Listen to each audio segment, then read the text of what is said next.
Good morning, world. Today is a beautiful sunny winter's day in Australia, so it is looking just gorgeous. It's around about, I'm going to say 20 degrees Celsius, which is pretty cold for us, but anyway, it's going to be a gorgeous day. So I'm going to open the kiln and you guys can see exactly what's going to happen. So this is outside my yard. That was my original first studio, but now we have the pink studio. So let's go in there. Let's see what's happening and let's open the kiln. So my house is almost 100 years old, but I do love it. It has such character. But we are selling to buy another house, hopefully one with a swimming pool, something we've always wanted. So it's time to open this gorgeous gold door and go inside and of course, let's check out the kiln. Now, because it is a beautiful summer day, I thought I am going to wear a dress because it's usually freezing in Melbourne. So anyway, the kiln has been going, all the day before, and I have left it for I think it's about 27 hours. This kiln takes roughly anything from 24 to 30 hours to cool down, and that's because of different clays that I might use that get fired higher or lower temperatures. So this is a mid fire. I have fired this to 1280 degrees Celsius. So time to look inside. And now the one good thing about having a front opening kiln is you literally can see straight in there. Now there is some disasters. Sad, no tears today. I'm not going to cry, but you always want to when this happens. But look, I had this feeling and I'll explain it as I go along. So anyway, let's take the first thing out. Now, my first disaster for the day, we've set it on here. So, and you can see it's dripped. This one here is a dipping glaze celadon. It looks stunning, but I have tried these dipping glazes, and I'll tell you, I've tried and I just can never get them right. They're either, well, actually this one felt like it was really thin, but then it's gone on so thick, even though I've scraped heaps off. I ended up where the drips are here, I basically pulled it right back, like almost to the mid of here before I put it in the kiln. So it's crazy. But anyway, it's still done that. But I mean, if I can sand it down, because I left this bit here unglazed at the back. So if I can do that, that would be cute, because I've had a lot of people asking me for these little scoops. And I can see it has dripped on here. So I don't know how, look, we're just going to pray. I mean, I can get that one off. That one's fine to get off. But I'm not sure about this one. But anyway, but the color is beautiful. I'm sure you will agree. So anyway, it's all a test, isn't it, my loves? But from now on, I'm sorry, I am sticking to brushing glazes. I have had enough of these silly dipping glazes that just give me so much stress and anxiety getting them all ready. But anyway, let's get going with the next one.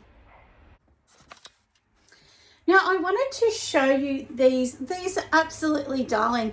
And I'm sure lots of you can understand that when you're actually rolling out a slab to make something, sometimes after you've rolled it and then you've wedged it again and so on, it can get a little tough, the clay. Like, I know you can spray it and everything, but rather than do that, I've just been making these tiny little baby mushies. And sometimes, I like to just give something away. So maybe with some of my orders that are, big couple $100 orders, maybe I'll give something just a little cute. Anyway, and when I do markets, it's really cute if I can give something away to a little child. So I've made quite a few of these. They're just really, really sweet. They're very tiny little baby mushrooms. I do sell lots of little mushroom things. So there is quite a few of them here.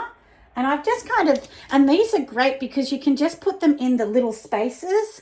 Now, I have painted these with kiwi underglazes. So the top is turquoise, the red dots are Christmas red, and the creamy color here is latte. Latte is one of my favorite colors. I use it on so many things, and what I actually do is I mix it with many things to create kind of a muddy blue or something like that, like a grey blue. It's really good. So anyway, they are for those. So let's pop these ones aside.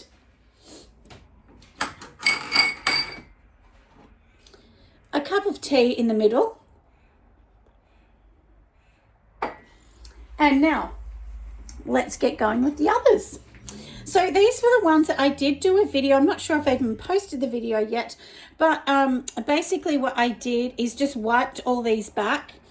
And I'm sorry if you can hear my little dog yapping in the background. She's only one, and she's always singing a song in the backyard. But anyway, these are my trinket trays. These ones will be going to Adelaide. They look super sweet, don't they? So I really do love those ones. There's a couple different ones in here. We've got some more of my little penguin trinket ones. And, you know, I did say this before, a long time ago when I was first making trinkets, I used to think, wow, it just doesn't look very shiny. And it was because my temperature wasn't right in the kiln. And I've had lots of people ask me about that in the kiln. So temperatures really are important. For anyone that may be new and thinking about getting a kiln, it does take a lot of time to understand a kiln and understand temperatures and holding times. And I do think it is a lot of experimental things with kilns as well, especially older ones, because mine is secondhand. But yeah, so that anyway, they're very sweet, aren't they? I really do love those ones. So we'll pop those ones aside. Now I love these. I'm really in love. Now you can see that it's pulled here because it was, you know, obviously too thick, the glaze, but this is the glaze that I was talking about before that's on this, which is Celadon, and it's so beautiful. It's Celadon green from Walker's. I really and truly do love it, and it is on top of the Alps. Let me double check this glaze before I tell you that, but these are all Walker's. This one is a dipping one, and I have literally just dipped the top part of this, only the very top, and you can see it is literally dripped right down to there, but thank goodness it hasn't gone over, and I'm so excited. This is actually on Keen's speckled clay as well. I did do quite a few on Keen's, and I really love it. It is a lot more expensive than just the white Walkers, but I don't know, it gives it almost a light toast, and I really love that color. So maybe I might just do some in this particular clay, because it is really beautiful. But I hope you love it like me. Now I have put this dip in here, so basically the spoons sit in there. So if you've got one of my spoons, they're just going to sit in there. And that is a perfect little brekkie bowl or noodle bowl. You can put your chopsticks in there. So many different things. Anyway, I just love them. So I hope you love them. I've got, I think, one more, which I didn't fire today. But anyway, that organic form just, I mean, I just love it. So anyway, I'm sure you can tell. I'm very impressed with myself on that. But let me tell you what this glaze is. All right, so I have double checked the glaze, and the glaze at the bottom is this one here, which is waterfall brushing glaze. So that's the color, and you know, you get so many different variations from these new ones that Walker's have brought out. You know, I've literally done the same glaze. Some have turned out green, some have turned out blue, but it does depend on the temperature. So even 20-30 degrees difference will make the glaze go blue to green. So that's really interesting, isn't it? I find that so interesting, and I'll show you one that I mean in a minute, which is really just so funny how it changes quite a lot.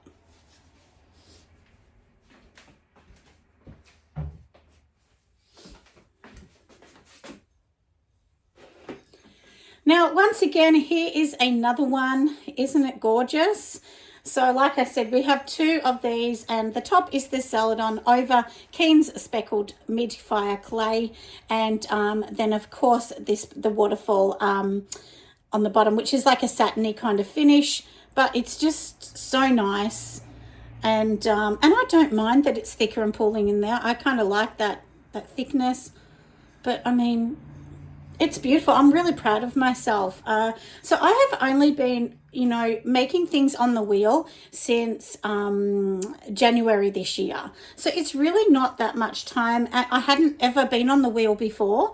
But I did do 3 years of ceramic classes, but they were slip casting classes, painting classes, folk art classes from 1994 to 1998. mid-year, both years. So, you know, so it was like 3.5 years or something I did those. So anyway, I'm really proud of how I've come along. And I've had lots of people asking me, especially on TikTok, about you know, how hard it is on the wheel. And when I first started, I was so frustrated on the wheel. I mean, I wanted to throw the clay on the floor. I mean, you know, and I cried many times, and I said to my husband, I can't do this. I'm not good enough. And my husband's like, you are good enough. It just takes time. And patience is not my friend. I don't have patience. But anyway, I'm glad I stuck with it. And I do feel that I'm getting better and better all the time. And I do sell my pottery. People love it. I mostly sell it on TikTok lives and on my website, which is mypinkpottery.com. So anyway, I will have to put these little darlings on there, won't I? So I hope you love them as much as me.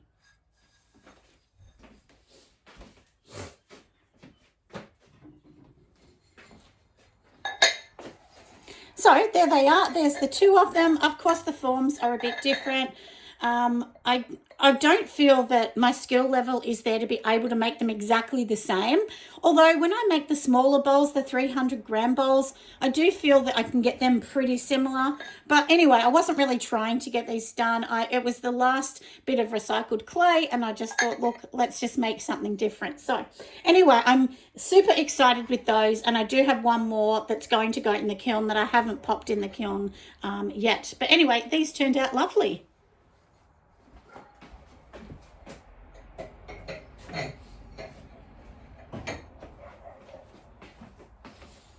Now, my disaster is coming up. You know what I've done? This is the cheapness in me. You know, not that I'm a cheap person, but, you know, I've thought, oh, look, I don't want to throw that out. I want to save this next pot. So, because the glazes when I first started weren't there, and I didn't fire them high enough. And now, of course, I put too much glaze and they've stuck to the shelf.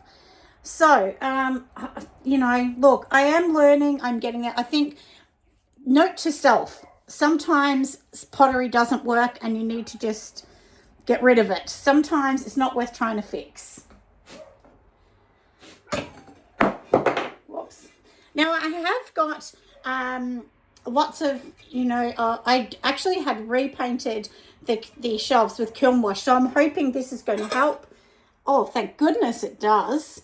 I mean, look, that's no good because it's all broken around the edge, but, and, you know, you can see it's sort of pulled there. So obviously I put way too much glaze on, but the colour looks pretty beautiful, doesn't it? And you know what's funny? This is the same one that I showed you before. It's like the waterfall, but the waterfall was over a blue celadon. But anyway, this is no good, but we'll be able to get that off. So note to self, always use some kiln wash, and yeah, that you can save your shelves. 100% we can save them. I always get nervous because I cut my hands a lot, and because I have the skin cancer, I think I'll have to get my husband to do that rather than me, because you know, his skin's better than mine. But anyway, that one's no good, is it? How sad. But maybe I can clean that up and just use it as a water bowl or something when I'm cleaning up things in here.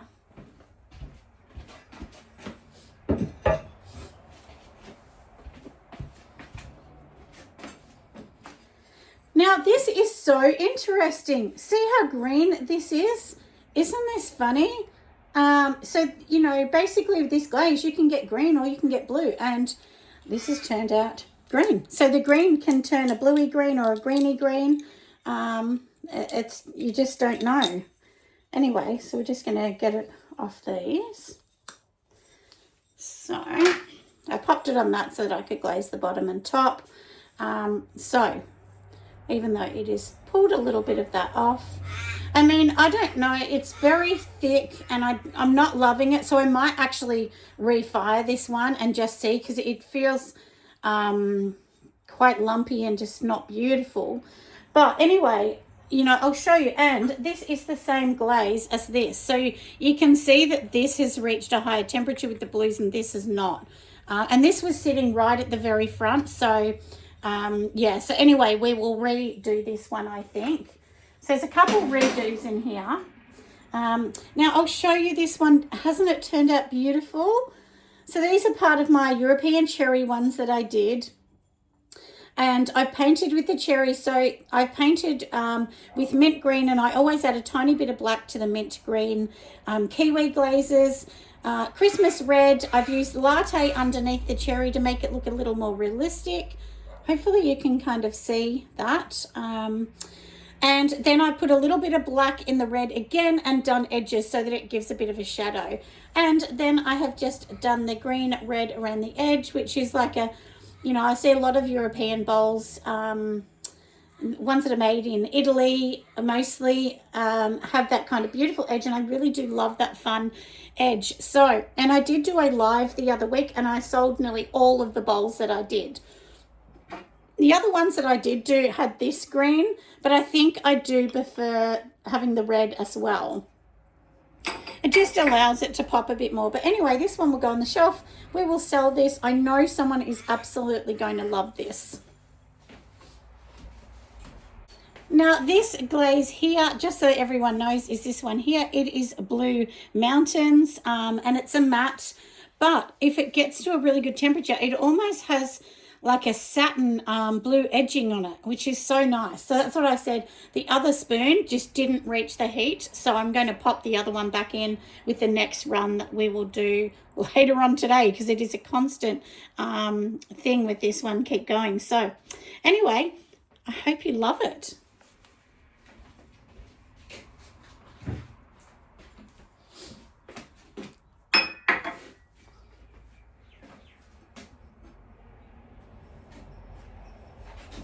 So another one of the cherries in that same glaze, which is a matte, but also does have a bit of a shine in the blue, which is quite pretty.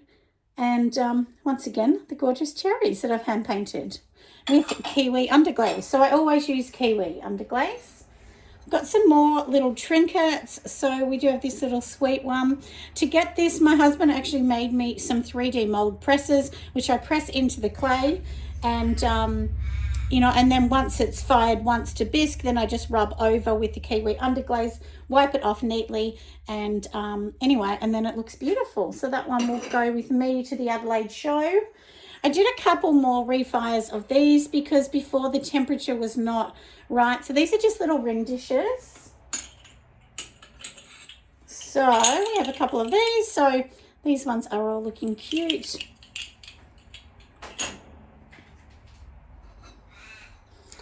This one I did, which is a little love piece, little trinket one. That looks really sweet. You can see that I've wiped quite a bit off on this one, but I don't mind that waterfall fun effect. And all I've done is like paint stripes down this way, and then made sure I wipe them straight down rather than, you know, that way, so that I will keep the colours nice and fun. My little sweet mushy trinket tray, these ones are always popular, anything with a mushy on. But so these are underglazes as well. So the pink, I have mixed the blush pink with Christmas red to get this corally sort of colour. And the green, I have mixed mint green with, I think it's meadow yellow, Christmas for the top. And actually, inside here, I actually did purple in the little dots, but the purple is burnt out, which often does happen with the purple. I've noticed the purple isn't very good to hold. So we will see on the next lot how we're going to go with that one. It might need 3 coats of that one. So we'll take this out. And look, I kind of ruined the shelf, but I just work around that. I just don't put anything in that. I will definitely have to buy some more shelves now that I'm learning a lot more about how to pack it. Now, these were some mini spoons I did. Clearly, they don't love me, and they've stuck to the side. I was thinking they were never going to stick. But this is the thing, when you do things like spoons, they just warp over. I think because they're so light. Oh, I managed to get this out, but I mean, look at this wonky spoon. Man, it's kind of a bit fun, I guess. But anyway, it is a bit fun. But this one I think is well and truly stuck. I can see that it's stuck under there. So I won't try too much to get it out because I might cut my hand. And I definitely don't want to do that. But I hope you agree that this celadon green is really pretty. It's so nice. Another little baby mushroom. So we have a whole container of them at the moment. Oh, and I really love this. It's turned out so cute. I don't usually make a lot of big pieces. I really don't. The only thing is I can see a little crack here. I was worried about that because I did see a very slight one, but you know, it's still fine, I think. Obviously, if I sold it, I would have to sell that as maybe a second or something. But doesn't it look beautiful? Isn't that so cute? So the thing that I really enjoy doing is hand painting. So I hand paint all of this.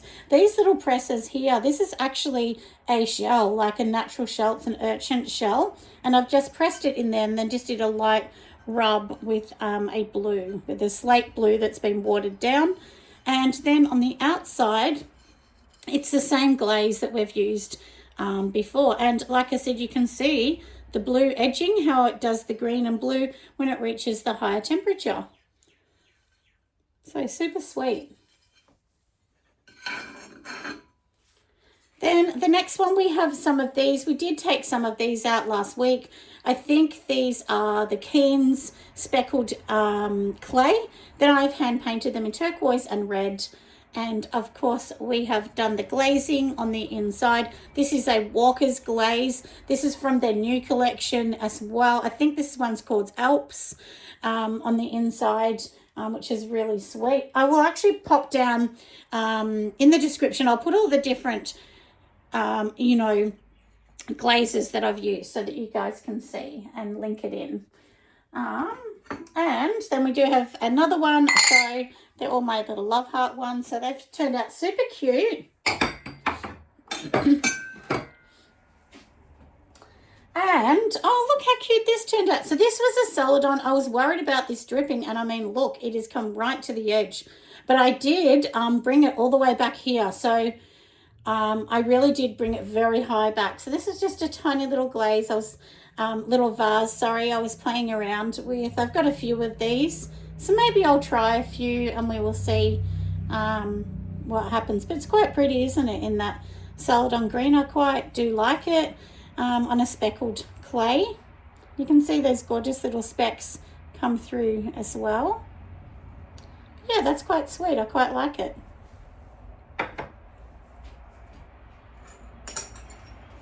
Last in here, we do have another one of our little trinkets. Another one of our tiny little pink ones. There's a smiley face underneath this little pink one, which is a little bit fun, isn't it? Yeah. Oh, and I'll show you the difference. So if you don't get them to, I don't know whether you can tell on screen, but so this one is fired to the better temperature and this one is not. So this one's not very shiny. So that's how you can tell that they're wrong. So I've just been, you know, when I have spaces, putting all of these older ones back in, just so that they get to the right look. And you can tell because this, when you, so you can hear this kind of noise, but when you tap that, it sounds like hollow. So you can tell it's just not right. But anyway, and I didn't know that at the start, and I think many people don't know that. So anyway, these ones also will be going off to the Adelaide show. So I hope you have enjoyed our little look, but I do think our most successful for today was, of course, these darlings. They came out extremely successful. I really love them. I'm pretty sure my mother-in-law would love them, so maybe I'll make her something like this for Christmas. And yeah, so thanks for watching, friends. I'm going to see you on the next one. Bye.